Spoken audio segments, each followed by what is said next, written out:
Dr. Naomi Sullivan stared at the quantum oscillation readings with growing concern. The numbers shouldn't have been possible. She adjusted her wire-rimmed glasses and ran her fingers through her curly black hair, a nervous habit she developed during her decade at Helios Labs. "Franklin, are you seeing this?" she called out to her research assistant, who was hunched over a bank of monitors across the lab. Franklin Porter looked up, his round face illuminated by the blue glow of multiple screens. "The quantum fluctuations? Yeah, they're off the charts. Never seen anything like it during a standard particle acceleration test." The quantum coherence chamber, or the box as they affectionately called it, hummed ominously in the center of the laboratory. It was supposed to be a simple experiment, create a sustained quantum field to study particle entanglement, but something had gone terribly wrong. "These readings suggest we've created some kind of fold in spacetime," Naomi muttered, more to herself than to Franklin. She approached the chamber cautiously, her handheld scanner beeping with increasing frequency. "Dr. Sullivan, maybe we should shut it down," Franklin suggested, his voice trembling slightly. "Protocol says." "Protocol also says we need to understand any anomalies before terminating an experiment," Naomi interrupted, her scientific curiosity overriding her usual caution. "Just give me 5 minutes."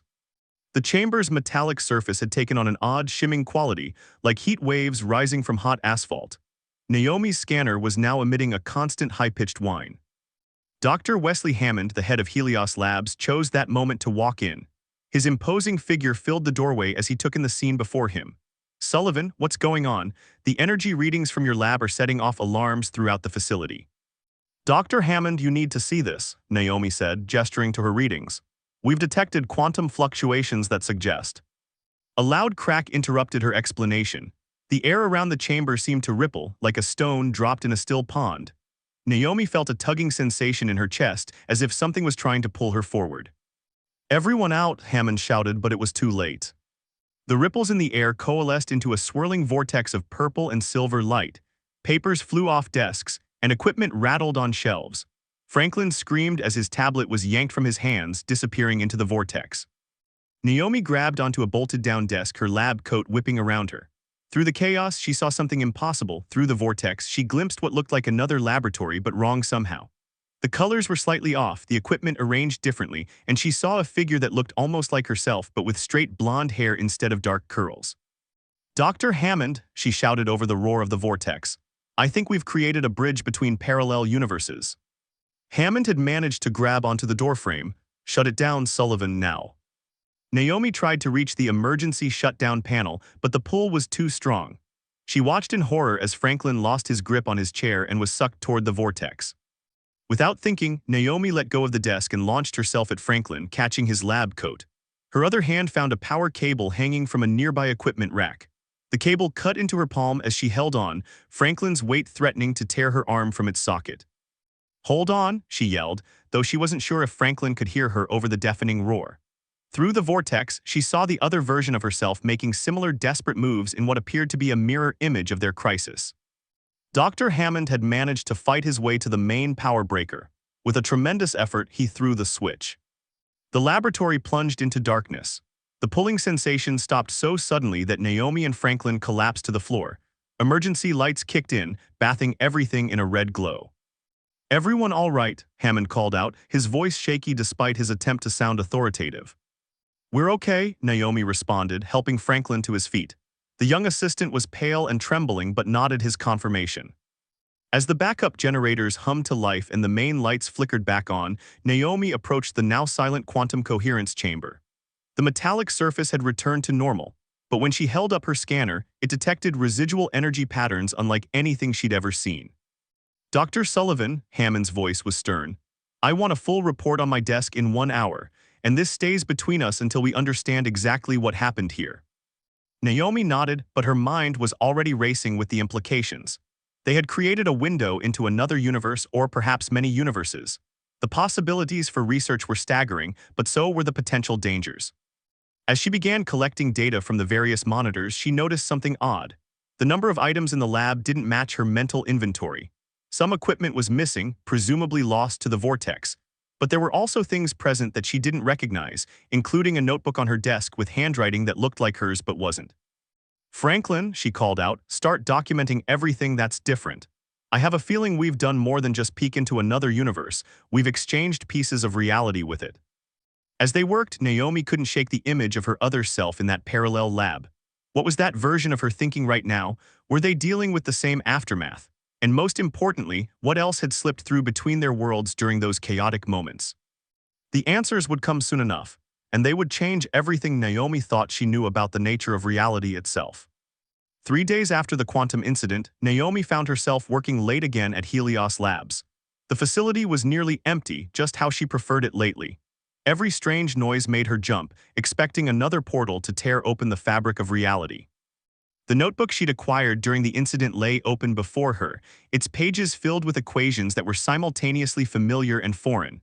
Some variables were different, some approaches novel, but it was undeniably her work, or rather her alternate self's work. A soft thud from the hallway made her freeze. "Franklin," she called out, but received no response. The emergency protocols Dr. Hammond had implemented meant no one should be in this wing at this hour except security. The door to her lab slid open silently. A man stepped in and Naomi's heart nearly stopped. He was tall, with sharp features and dark eyes that seemed to hold countless secrets. But what struck her most was his lab coat. It bore the Helios Labs logo, yet something was off about it. The colors were wrong, shifted just slightly, like everything she'd seen through the portal. "Dr. Sullivan," he said, his voice carrying an accent she couldn't quite place. "I've been looking for you across several realities. I'm Dr. Marcus Zhang and I need your help." Naomi's hand moved toward the security alarm under her desk. "How did you get in here?" "The same way some of your equipment got out, through the gaps between worlds." He held up his hands in a peaceful gesture. "I'm not here to harm you. I'm here because what happened in your lab 3 days ago is just the beginning." "You're from another dimension," Naomi said, her scientific mind racing ahead of her fear. "Like the one I saw through the portal." Marcus shook his head. "No, I'm from much further down the chain. You see, Dr. Sullivan, you're not the first to discover this phenomenon. In my reality, we discovered it 2 years ago. Then we watched as reality after reality followed suit, each discovery creating new bridges, new instabilities." A chill ran down Naomi's spine. "What do you mean, instabilities?" "Your equations are brilliant but incomplete." Marcus approached her desk slowly, pointing to the notebook. "That version of you, the one whose notes you have, she discovered the same thing we all did. The portals don't just bridge realities, they begin to merge them." As if to emphasize his point, the lights flickered briefly. Naomi had noticed these power fluctuations becoming more frequent since the incident. "Dr. Hammond has the lab under lockdown," she said.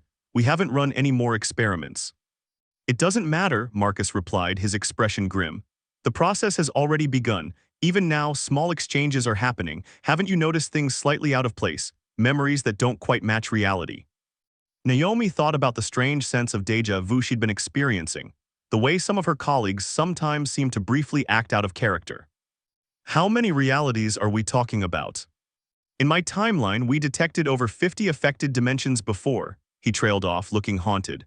"Before my reality began to collapse entirely. That's why I'm here. We need to stop this cascade before it reaches critical mass." A security alert blared through the building's speakers. Marcus tensed. "They've detected me. Dimensional radiation is hard to mask." "Why should I trust you?" Naomi demanded, though she found herself wanting to believe him. His presence explained so many of the anomalies she'd been documenting. "Because in every reality I've visited, you're the one who figures out how to close the portals permanently. Different versions of you working on the same problem across dimensions, but none have succeeded alone." He reached into his pocket and withdrew a small device that looked like a sophisticated thumb drive. "This contains data from 12 different realities' attempts to solve this. We're running out of time." The security alert changed tone, indicating guards were approaching. Marcus looked at her pleadingly.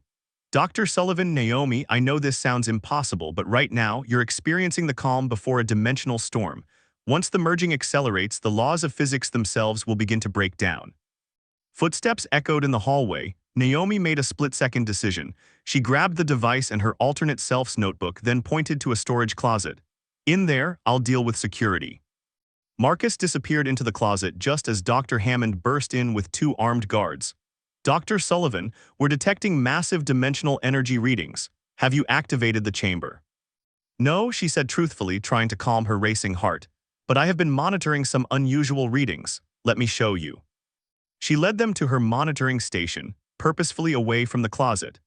As she explained the minor anomalies she'd been tracking, she could feel the weight of Marcus's device in her pocket, along with the responsibility it represented. After what felt like hours but was probably only 20 minutes, Hammond and the guards left, satisfied that the readings had been a false alarm. When the door closed behind them, Marcus emerged from the closet. "Thank you," he said softly. "You're actually the first version of yourself who's trusted me this quickly. Maybe that's a good sign." Naomi pulled out the device. "Show me everything. If what you're saying is true, we need to understand exactly what we're dealing with." As Marcus began explaining the complex web of intersecting realities and their growing instabilities, Naomi felt a strange sense of purpose settling over her. She'd started this, or at least this version of her had. Now she had to help fix it before reality itself unraveled. Outside her lab window, the stars seemed to flicker oddly, as if they couldn't quite remember where they were supposed to be in the sky. The dimensional storm was coming, and they were running out of time. Dr. Rashid Omar had always prided himself on being a rational man. As Helios Labs' lead theoretical physicist, he'd built his career on understanding the universe's fundamental laws. But what he was seeing in his data analysis made no rational sense. "Run it again," he muttered to himself, fingers flying across his keyboard. The holographic display above his desk showed a three-dimensional model of local spacetime, and the distortions were getting worse. A knock at his office door made him look up. Naomi stood there looking exhausted with a man he didn't recognize. "Rashid, we need your help," she said, closing the door behind them. "Naomi, thank God, I was about to call you," he gestured to his display. "The fabric of reality is breaking down," the stranger finished.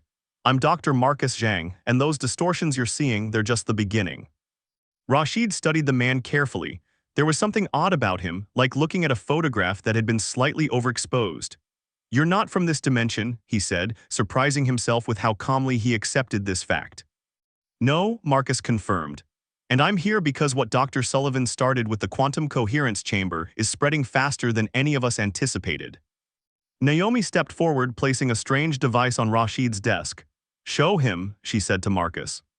The next hour was a blur of information as Marcus and Naomi explained everything: the dimensional bridges, the cascading reality mergers, the data from multiple universes. Rashid's scientific mind struggled to process it all, but his recent observations supported their claims. "The stars," he said suddenly, pulling up another dataset. "I've been tracking stellar positions. They're shifting, but not in any way that follows known astronomical patterns. It's as if different versions of reality are trying to occupy the same space," Marcus finished. "In my dimension, we called it the parallel effect. When it begins, the changes are subtle, slight variations in position, quantum states existing simultaneously. But eventually, the contradictions tear reality apart," Rashid concluded, his throat dry. He turned to Naomi. "Does Hammond know about this?" "Not everything," she admitted. "He knows about the initial incident, but not about Marcus or how far the effect has spread. He'd shut down our research completely if he knew." Rashid ran his hands through his graying hair. "He might be right to do so. The energy readings I'm detecting, they're growing exponentially. Each reality breach creates a cascade effect, making the next one more likely. It's like a chain reaction," Marcus supplied. "In my reality, we tried to stop it by creating containment fields. It only made things worse."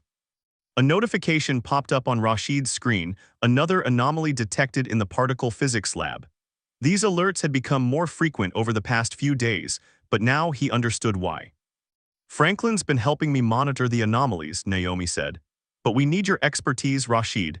You understand quantum mechanics better than anyone else at Helios." Rashid stood up and began packing, his mind racing. "The fundamental problem is that multiple quantum states are trying to resolve themselves simultaneously across different realities. But quantum mechanics tells us that observation collapses wave functions into definite states." "We tried that approach," Marcus said, shaking his head. "Attempting to force quantum collapse across multiple realities only accelerated the breakdown." "But what if we're thinking about this wrong?" Rashid stopped packing, an idea forming. "What if instead of trying to force reality to choose one state, we find a way to harmonize them?" Naomi's eyes widened, like quantum entanglement but across dimensions. "Exactly, if we could find a way to synchronize the quantum states rather than forcing them to collapse." A violent tremor shook the building, sending papers flying and equipment crashing to the floor. Through the window, Rashid saw something that defied explanation. For a brief moment, the sky seemed to show both day and night simultaneously. "Reality breach," Marcus shouted, pulling out what looked like a modified Geiger counter. A big one. Alarms blared throughout the facility. Rashid grabbed his tablet and essential data drives. We need to get to the main lab. If we're going to try this synchronization idea, the quantum coherence chamber is our best shot. They rushed through the corridors, passing confused colleagues and security personnel. The tremors continued, and Rashid noticed strange distortions in the air like heat waves, but with occasional glimpses of alternate versions of the hallway behind them. They found Franklin in the main lab, frantically working at the control panel. "Dr. Sullivan," he called out when they entered, "the chamber, it's activating on its own." The quantum coherence chamber hummed with energy, its surface rippling like liquid metal. Rashid's instruments showed quantum fluctuations far beyond anything they'd recorded before. "The realities are starting to collapse into each other," Marcus said grimly. "We're running out of time." Rashid connected his tablet to the main system, bringing up his theoretical models. "If we can modify the chamber's field to act as a quantum synchronizer, we'd need enormous power," Naomi pointed out, "more than Helios's generators can provide." Another reality breach shimmered in the air near them, and through it, Rashid caught a glimpse of another version of the lab, one where everything was slightly different. An idea struck him. "What if we don't need to generate all the power ourselves?" he said, excitement building despite the danger. "What if we could use the energy of the reality breaches themselves, channel it through the chamber, using it to power the synchronization field?" Marcus stared at him, then laughed, a sound of desperate hope. "In all the realities I've visited, no one suggested that. It's brilliant and terrifying." "And probably our only chance," Naomi added, already moving to the control station. "Franklin, start rerouting power systems. We need to modify the chamber's containment fields." As they worked frantically to implement Rashid's theory, reality continued to fracture around them. Through various breaches, they caught glimpses of other versions of themselves doing the same thing, all of them racing against time to prevent the complete collapse of the multiverse. The question was, would they be the version that finally succeeded? Lieutenant Diana Rivers had seen a lot of strange things during her years with the Strategic Science Division, but nothing like this. The sky above Helios Labs rippled with aurora-like distortions, showing fragments of different times of day simultaneously. Her tactical team surrounded the facility, their specialized sensors going haywire. "Command, this is Rivers," she spoke into her comm. "Reality distortion levels are off the charts, requesting permission to enter the facility." "Granted, Lieutenant," her superior responded. "But be careful, we're detecting multiple dimensional signatures. Whatever's happening in there, it's not like anything we've dealt with before." Diana signaled her team forward. The entrance to Helios Labs showed signs of reality distortion, sometimes appearing as a glass door, other times as a metal security gate, as if different versions were trying to exist simultaneously. They found Dr. Wesley Hammond in the lobby arguing with security personnel. "Lieutenant Rivers," he said, recognizing her insignia. "Thank God, Dr. Sullivan and her team have gone rogue. They're doing something with the quantum coherence chamber that's causing these distortions." "Where are they?" Diana asked, checking her reality stabilization meter. The readings were getting stronger. "Main lab sublevel 3, but be warned, we're seeing severe spatial anomalies down there." Diana led her team toward the elevators, only to find them shifting between different configurations. "We take the stairs," she ordered. "Stay close, and whatever you see, remember your reality anchor training." The descent to sublevel 3 was like walking through a fever dream. Each floor seemed to exist in multiple states at once, and Diana's team had to carefully pick their way through spaces that sometimes weren't there at all. They found the main lab, or rather, several versions of it overlapping. Through the windows, Diana could see 4 different groups of scientists working frantically around what looked like the same piece of equipment, the quantum coherence chamber, but each version was slightly different. "Dr. Sullivan," Diana called out, entering the most stable-looking version of the lab. "This is Lieutenant Rivers with the Strategic Science Division. You need to shut this down now." Naomi looked up from her control panel, her expression determined. "Lieutenant, you don't understand. Shutting it down now would be catastrophic. The reality breaches are too far gone, they're feeding on themselves." A man Diana didn't recognize stepped forward. There was something strange about him, like he wasn't quite in sync with the surrounding reality. "She's right. I'm Dr. Marcus Zhang, and I've seen what happens when we try to stop this process halfway. Entire dimensions collapse." Diana's reality meter suddenly screamed a warning. The air in the center of the lab twisted, and for a moment she could see through what looked like windows into other versions of the same scene. In each one she saw herself, having this same conversation with slightly different variations. "My God," she whispered, "full-dimensional convergence." Precisely, said another scientist, Dr. Omar, according to his ID badge. The walls between realities are breaking down, but we have a plan to stabilize them. Diana had been briefed on dimensional theory during her training. She knew the dangers of reality collapse. Explain quickly. As Rashid outlined their plan to use the energy of the breaches themselves to power a quantum synchronization field, Diana found herself reluctantly impressed. It was exactly the kind of insane, brilliant solution that just might work. A violent tremor shook the lab, and through one of the reality windows, Diana saw a version of the room where everything had gone wrong: equipment in flames, bodies on the floor. That's what happens if we fail, Marcus said quietly. I've seen it too many times. Diana made her decision. Jenkins, she called to her second-in-command, set up a perimeter. No one gets in or out without my authorization. The rest of you help them with whatever they need. Thank you, Naomi said, relief evident in her voice. Franklin, show their technical team how to interface with the power systems. We're going to need every bit of help we can get. The next hour was a carefully choreographed chaos as military personnel and scientists worked together, racing against time. Diana found herself working closely with Naomi, using her reality stabilization equipment to help focus the quantum synchronization field. There's something you should know, Naomi said as they worked. When we activate this, it's going to affect everyone, and everything caught in the convergence zone will be rewriting reality in a sense, merging the stable elements of each dimension to create a new synchronized state. What does that mean for us? Diana asked, though she suspected she knew the answer. We'll remember everything, but we might find ourselves in a slightly different reality than the one we started in. The most stable quantum states will become the new baseline. Another reality breach opened near them, and Diana saw a version of herself in an admiral's uniform, leading a very different kind of operation. The possibilities were dizzying. The synchronization field is ready, Rashid called out. Power systems at maximum. Reality breach energy successfully channeled, Franklin added from his station. Field harmonics stable. Marcus checked his readings one last time. This is it, the moment of convergence. Lieutenant, you might want to order your people to activate their personal reality anchors. Diana gave the order, then turned to Naomi. Dr. Sullivan, whatever reality we end up in, it's been an honor. Naomi nodded, her hand hovering over the activation switch. See you on the other side, Lieutenant. The quantum coherence chamber pulsed with impossible energy as reality itself held its breath, waiting to learn what shape it would take when the quantum dust settled. The moment Naomi activated the quantum synchronization field, time seemed to fragment. She experienced multiple versions of the same instant simultaneously: success, failure, partial convergence, total collapse, all existing in a suspended state of quantum uncertainty. Through the cascade of realities, she saw infinite variations of their team: Rashid calculating final adjustments, Franklin monitoring power levels, Marcus guiding them with his cross-dimensional experience, and Lieutenant Rivers maintaining security. Each version slightly different, yet fundamentally the same. Field integrity at 60% and dropping, Franklin's voice echoed across multiple realities.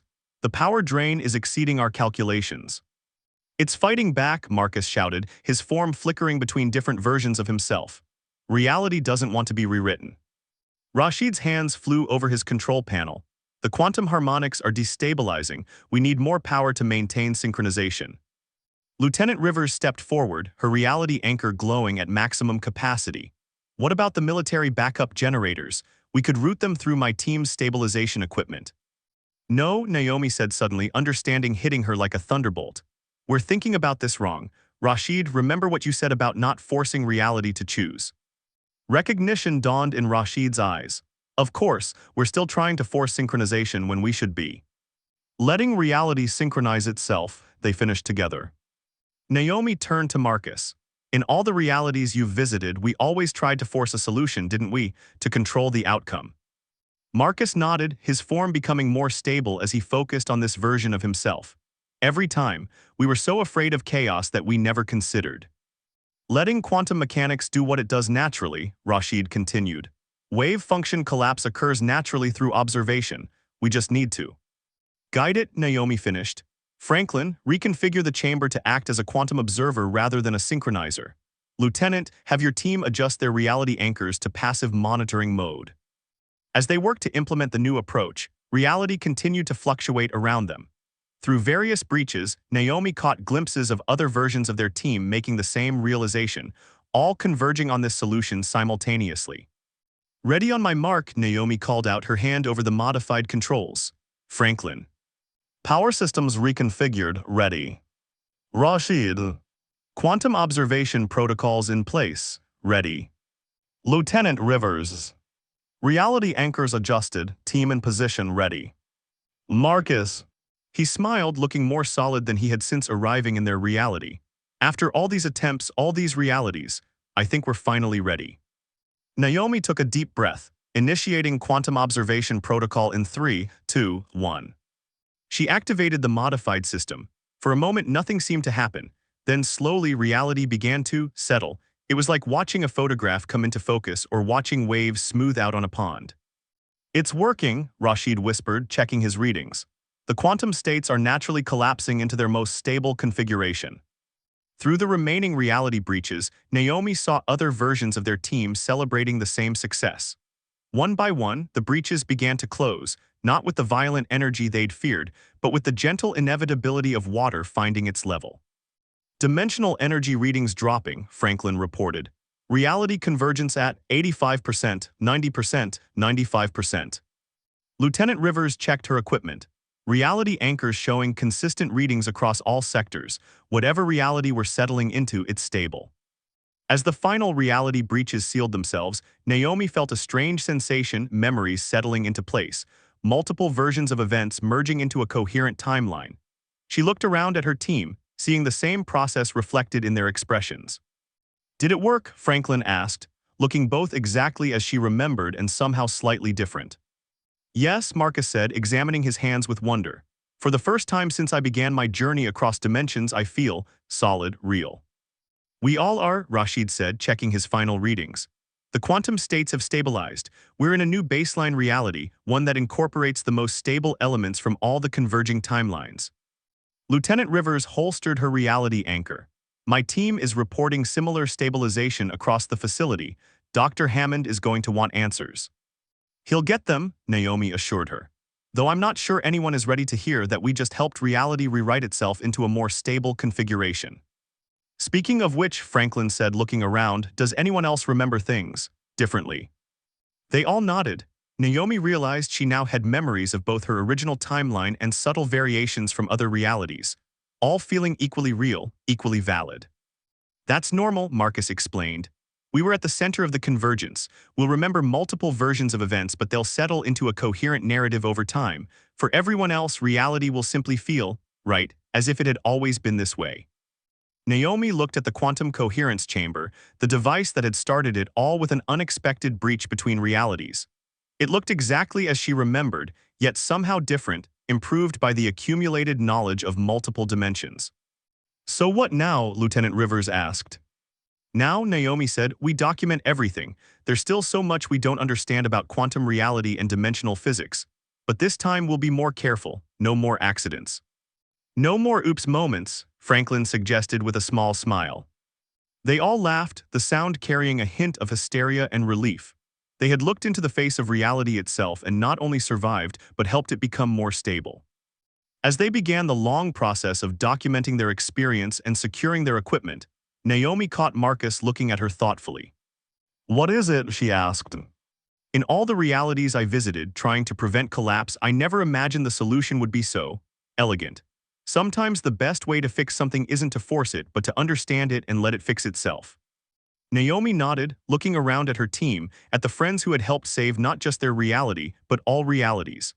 I guess sometimes the biggest discoveries come from knowing when to step back and let the universe do what it does best. And what's that? Lieutenant Rivers asked. Find harmony, Rashid answered, smiling as he watched the final readings stabilize, even across dimensions. Outside, the sky had cleared to a perfect blue, unmarred by reality distortions. It was the same sky they had always known, yet somehow richer for having glimpsed its infinite possibilities. Reality had found its balance again, thanks to a team of scientists who dared to let go of control and trust in the fundamental nature of the universe itself.